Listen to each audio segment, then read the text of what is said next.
नमस्कार दोस्तों, आप सभी का बहुत बहुत स्वागत है मेरी class home science with me. आज मैं लेके आई हूँ पाठ 2, नैदानिक पोषण और आहार की। आज हम नैदानिक पोषण व आहार की के बारे में जानेंगे कि नैदानिक पोषण व आहार की किसे कहते हैं। सबसे पहले हम जानेंगे कि पोषण क्या है। सबसे पहले हम पोषण जानेंगे, पोषण क्या है। पोषण को परिभाषित कीजिए, पोषण का अर्थ बताइए, पोषण क्या होता है, इसके बारे में हम एक प्रश्न एक जवाब दे सकते हैं और हमारे ये जवाब सही होंगे। अब हम जानते हैं कि पोषण क्या है। पोषण वह प्रक्रिया है जिसमें शरीर द्वारा भोजन ग्रहण किया जाता है और उपयोग में लाया जाता है। अगर हम इसे इजी शब्दों में समझें, सरल शब्दों में कहें तो इसे पोषण कहा जाता है। पोषण भोजन या खाने की सामाजिक, मनोवैज्ञानिक व आर्थिक पहलुओं से जुड़ा है। यानी पोषण क्या है। पोषण वह प्रक्रिया है जो कि भोजन द्वारा हम ग्रहण करते हैं, यानी मनुष्य द्वारा भोजन में ग्रहण किया जाता है। भोजन क्या है। भोजन ये नहीं कि केवल हमने भरपेट भोजन ग्रहण कर लिया। भरपेट भोजन ग्रहण कर लिया ये ठीक है, वो हमारी भूख को शांत कर सकता है, पर हमारे शरीर को पोषण नहीं दे सकता है। तो पोषण क्या है। जिसमें आवश्यक सभी पोषक तत्व पाए जाते हैं उसे हम पोषण कहते हैं। सभी आवश्यक पोषक तत्व कौन से होते हैं। सभी आवश्यक पोषक तत्व जो हमारे शरीर के लिए, हमारे शरीर को चलाने के लिए आवश्यक होते हैं, वो 6 प्रकार के होते हैं। वो कौन कौन से 6 प्रकार के पोषक तत्व हैं, जैसे कि प्रोटीन, वसा, कार्बोहाइड्रेट, विटामिन, खनिज लवण और आपका जल। ये हमारे शरीर को चलाने के लिए बहुत अधिक आवश्यक होते हैं। तो भोजन भोजन पोषण हमारे शरीर को दे रहा है, जिससे कि हम अपने शरीर को चला सके, जिससे कि हमारा शरीर जो आवश्यक कार्य होते हैं प्रतिदिन वाले वो इजीली कर सके। यदि हम भोजन ग्रहण नहीं करेंगे तो हमारे शरीर में ऊर्जा नहीं बचेगी। यानी पोषण हम ग्रहण करेंगे तो हमारे शरीर में ऊर्जा होगी, जिससे हमारा शरीर चलेगा। जैसे कि एक गाड़ी को चलाने के लिए फ्यूल की ज़रूरत होती है, पेट्रोल की ज़रूरत होती है, उसी तरह हमारे शरीर को, मनुष्य के शरीर को चलाने के लिए फ्यूल की आवश्यकता होती है। तो मनुष्य का फ्यूल क्या है। भोजन या पोषण। यानी भोजन ऐसा हो जिसमें सभी आवश्यक पोषक तत्व हो, उसे पोषण कहा जाता है। तो हमारे शरीर को चलाने के लिए भी फ्यूल लगता है, तो उसे हम पोषण कहते हैं। भोजन क्या कार्य करता है। देखिए, भोजन कितना अधिक आवश्यक है, इससे हमारा सामाजिक, मनोवैज्ञानिक, आर्थिक पहलुओं से जुड़ा है। पोषण, जब हम आवश्यक संतुलित भोजन लेते हैं तो हमारा शरीर एकदम स्वस्थ रहता है। और अरस्तु की परिभाषा है कि स्वस्थ तन में ही स्वस्थ मन का विकास होता है। यानी जब हमारा शरीर स्वस्थ होगा तो मन हमारा स्वस्थ होगा, यानी हम मानसिक रूप से अच्छे रहेंगे, मनोवैज्ञानिक यानी मानसिक रूप से ठीक रहेंगे। जब हमारा मानसिक और शारीरिक दोनों चीजें अच्छी हैं तो फिर हमारा सामाजिक भी अच्छा होगा। जो व्यक्ति शरीर और मन से स्वस्थ होता है वो सभी की सहायता करता है, समाज में उठना बैठना, लोगों से अच्छे से बात करना, ये सभी हमारे सामाजिक तत्व आते हैं। उसके बाद जब हमारा सामाजिक, आर्थिक तीनों चीजें अच्छी हैं तो फिर हमारा आर्थिक पहलू भी मजबूत होगा। क्योंकि शरीर अच्छा है तो मन अच्छा है, और मन अच्छा है तो समाज में लोगों से जुड़ने का तरीका है, जो आर्थिक प्रक्रिया है वो हमारी सही होती है। अब आते हैं हम नैदानिक पोषण और आहार की। नैदानिक पोषण और आहार की किसे कहते हैं। नैदानिक पोषण और आहार की। नैदानिक पोषण को हम समझते हैं। नैदानिक पोषण क्या है। एक तो हम नॉर्मल जो पोषण लेते हैं उसे पोषण कहते हैं। अब कभी ऐसी स्थिति आ जाती है जो कि हम पूर्ण रूप से सारी चीजें एक साथ नहीं ले सकते, उसमें कुछ बदलाव करनी पड़ती है। तो वो स्थिति कब आती है, यानी हम भोजन को कब परिवर्तित करते हैं, कब संशोधित करते हैं, जब व्यक्ति बीमार हो जाता है। नैदानिक पोषण तभी दिया जाता है जब व्यक्ति बीमार होता है।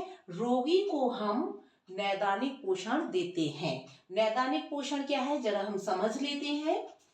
पोषण का विशिष्ट क्षेत्र जो बीमारी के समय के पोषण से संबंधित होता है, नैदानिक पोषण कहलाता है। आजकल इस क्षेत्र को चिकित्सीय पोषण भी का उपचार भी कहते हैं। इसको हम क्या कहते हैं, दूसरे नाम से किससे जानते हैं, चिकित्सीय पोषण उपचार। नैदानिक पोषण जब व्यक्ति बीमार होता है, उसकी बीमारी से संबंधित हम भोजन में कुछ बदलाव करते हैं। आप सभी अच्छे से जानते हो कि दुनिया का सबसे अच्छा डॉक्टर किसे माना जाता है। तो दुनिया का सबसे अच्छा डॉक्टर जो होता है वो हमारा होता है आहार। यदि हमारा आहार अच्छा है तो हम कम बीमार पड़ेंगे, और यदि बीमार भी पड़ जाते हैं तो फिर हम जल्दी सही भी हो जाते हैं। यदि किसी को दस्त हो जाए, लूज मोशन हो जाए किसी को, तो हम उसके आहार को क्या परिवर्तित करेंगे, कुछ संशोधित करेंगे। क्या हम उसे ठोस पदार्थ देंगे? नहीं। क्या हम रोटी सब्जी उसको देंगे? नहीं। हम उसको देंगे दलिया है, खिचड़ी है, ताकि उसके पेट को आराम मिले, यानी पाचन तंत्र सही से वर्क करे। तो उस स्थिति में हम भोजन को रोग की प्रकृति को देखते हुए परिवर्तन करते हैं। जैसे कि मान लीजिए किसी को मधुमेह की से संबंधित बीमारी है, तो क्या उसको हम बहुत ज्यादा मीठा देंगे? नहीं।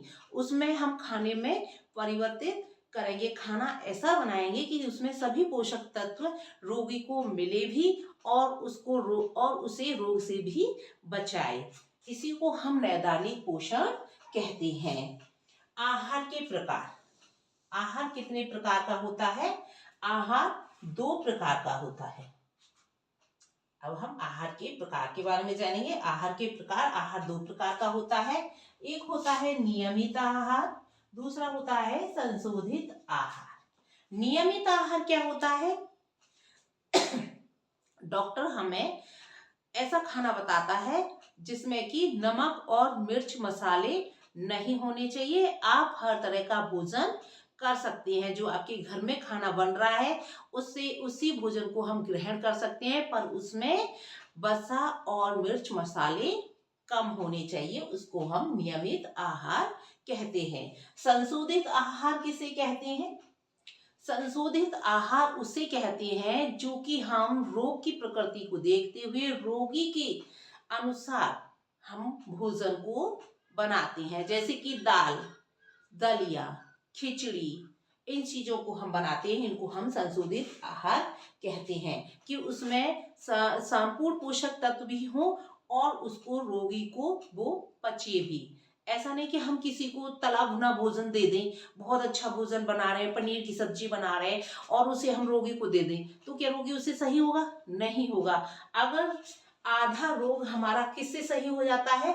जब हम संशोधित आहार लेते हैं, हम अपने डॉक्टर के परामर्श अनुसार अपना भोजन ग्रहण करते हैं, उसे हम संशोधित आहार कहते हैं, और रोगी जल्दी ही अपने रोग से निजात पा लेता है, रोग से मुक्त हो जाता है।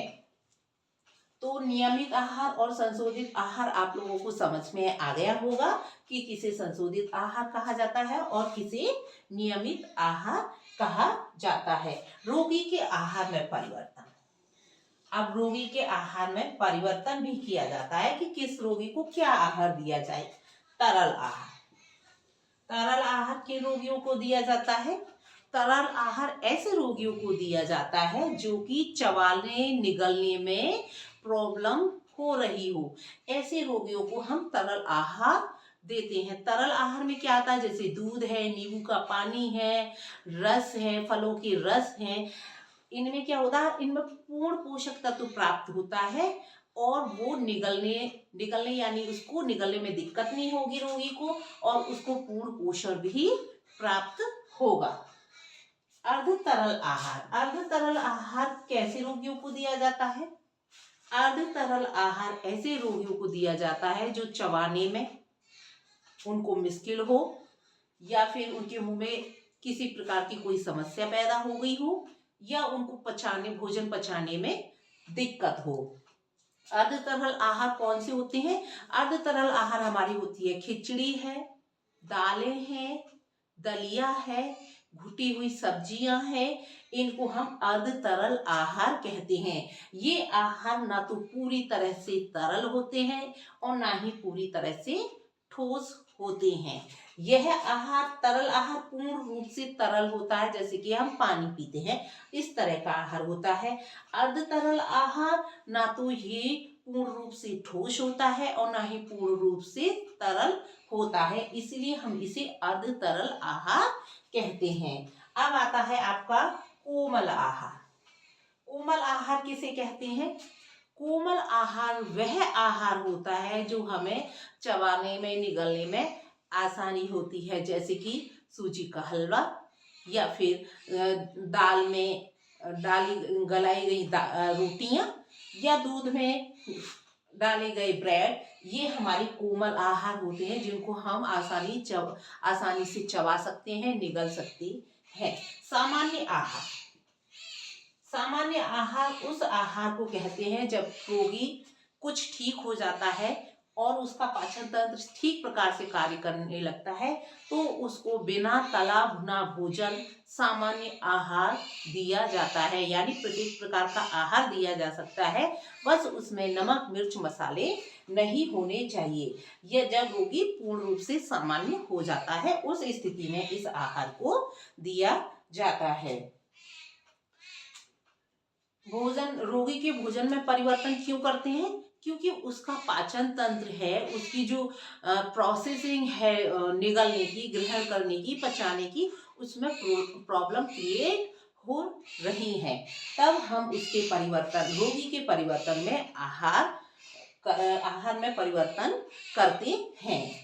आगे आता है रोगी को भोजन देने के तरीके, यानी रोगी को भोजन देने का तरीका। यानी रोगी को जो हम भोजन देते हैं तो तरीके कौन कौन से होते हैं? भाई रोगी कई प्रकार के होते हैं। सबसे अच्छा भोजन तो रोगी को मुख द्वारा दिया जाता है। यानी अगर कोई रोगी जो मुख द्वारा, मुंह के द्वारा स्वयं भोजन ग्रहण कर लेता है आसानी से, वो सबसे अच्छा रोगी का भोजन माना जाता है ग्रहण करने का। एक होता है आपका नली द्वारा भोजन देना, अंतःशिरा द्वारा भोजन देना। यानी रोगी कई प्रकार के होते हैं। रोगी केवल यही तो नहीं कि उसको सिर्फ वो निगलना हो, चबारा हो तो वही रोगी होगा। रोगी कई प्रकार के होते हैं। रोगी इतनी बुरी कंडीशन में पहुंच जाते हैं कि वो मुख द्वारा भोजन ग्रहण नहीं कर पाते हैं, तो उनको नली द्वारा भोजन दिया जाता है, अंतःशिरा द्वारा भोजन द्वारा दिया जाता है।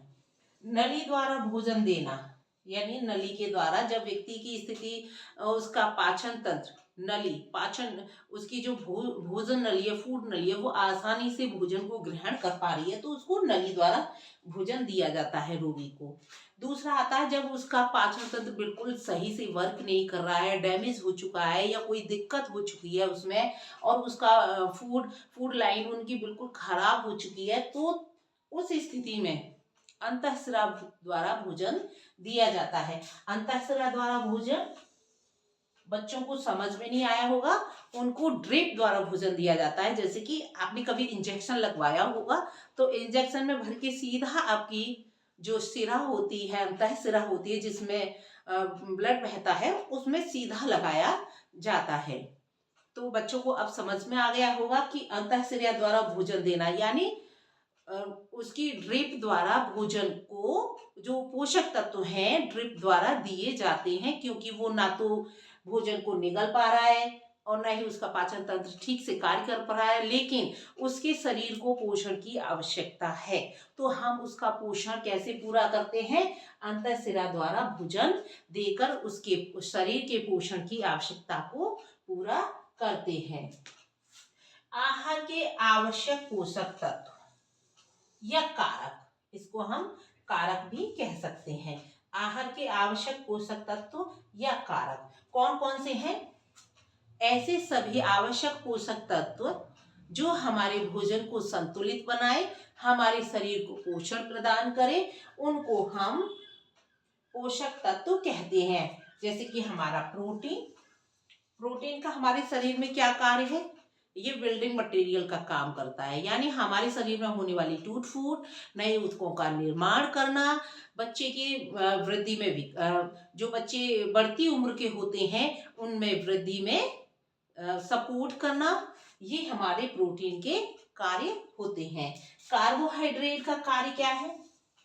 कार्बोहाइड्रेट हमारे शरीर को ऊर्जा प्रदान करता है, जो कि हम पूरे दिन अपने कार्य को आसानी से कर सकें। हमारा शरीर प्रत्येक कार्य को आसानी से कर पाता है, तो वो है हमारा कार्बोहाइड्रेट के कारण। वसा, वसा का क्या कार्य है?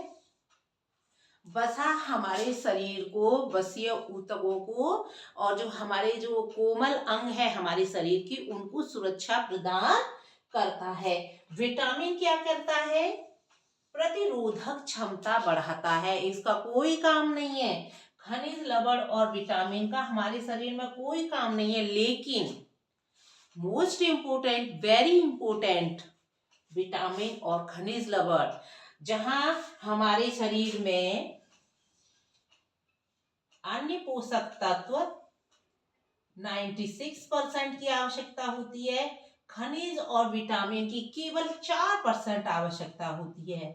लेकिन ये 4% बहुत ज्यादा इंपॉर्टेंट होते हैं। ये 4% हमारे शरीर को बहुत ज्यादा इफेक्ट डालते हैं। बहुत सारे रोग इस 4% की कमी से हो सकते हैं। तो ये विटामिन और खनिज लवण क्या कार्य करता है? हमारे शरीर को सुरक्षा प्रदान करता है और हमारे शरीर में होने वाले रोगों से लड़ने की क्षमता प्रदान करता है। तो आप समझ गए होंगे, जैसे किसी सरकार को बनाने के लिए उसने 96 सीटें हासिल कर ली हो, लेकिन 4 सीटें कम हो, तो उन 4 सीटों की वजह से सरकार नहीं बन पाती। इसी तरह से हमारे शरीर की भी क्या होती है, क्षमता, जो पोषण है वो पूर्ण नहीं हो पाता है केवल 4% की वजह से। तो इसलिए इसको इग्नोर नहीं किया जा सकता है। विटामिन व खनिज लवण की हमारे शरीर में बहुत अधिक आवश्यकता होती है। जल, जल हमारे शरीर के लिए वेरी इंपॉर्टेंट। डिहाइड्रेशन की वजह से भारत में बहुत सारे बच्चे मृत्यु को प्राप्त हो जाते हैं। तो जल हमारे शरीर में बहुत सारे कार्य करता है। जल हमारे शरीर के नियमित ताप को सुरक्षित रखता है, नियमित ताप को बनाए रखता है। जल ब्लड को गाढ़ा नहीं होने देता। जल खाने को, भोजन को पचाने में सहायक होता है। जल के द्वारा प्रत्येक अंग को जल की आवश्यकता होती है। तो आप लोगों को नैदानिक पोषण व पोषण की परिभाषा सभी लोगों को बहुत अच्छे से समझ में आ गया होगा।